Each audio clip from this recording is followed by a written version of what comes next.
আসসালামু আলাইকুম সোনার ময়না পাখিরা, কেমন আছেন তোমরা? ইলিশ মাছটা ভালো করে কাটে ধুয়ে নিয়ে নুন, হলদি, ঝাল, আদা, রসুন আর জিরা, সরিষার তেল মিচ্চানা করে দিবেন।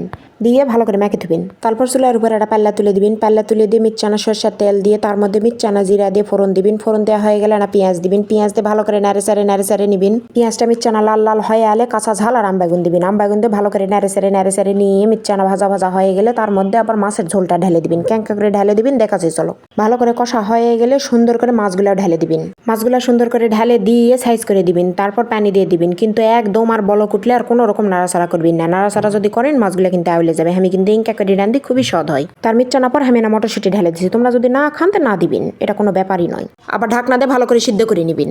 ঢাকনা তুলে ঝোল কমে আলে নামে পরিবেশন করবেন। রেডি হয়ে গেল আমার শীতের সময়কার ইলিশ মাছ কষা। এটা কিন্তু চটমটা ঝাল না হলে খেতে ভালো লাগবে না। আর শোনো, শাওরি আম্মা ঘরক কষি, আপনি বা আপনার বেটার কারোরই যদি দুটা কামের মানুষ পালার যদি ক্ষমতা না থাকে, তাহলে যান কোনো ধনী পরিবারের বেটির সাথে যান, বেটাক যান বিয়া দেন না। আর আরেক দিকে শুধু চেহারা সুন্দর দেখে কোনো ফকন্নির বেটিক যান বাড়ির বউ করে নিয়ে আসেন না।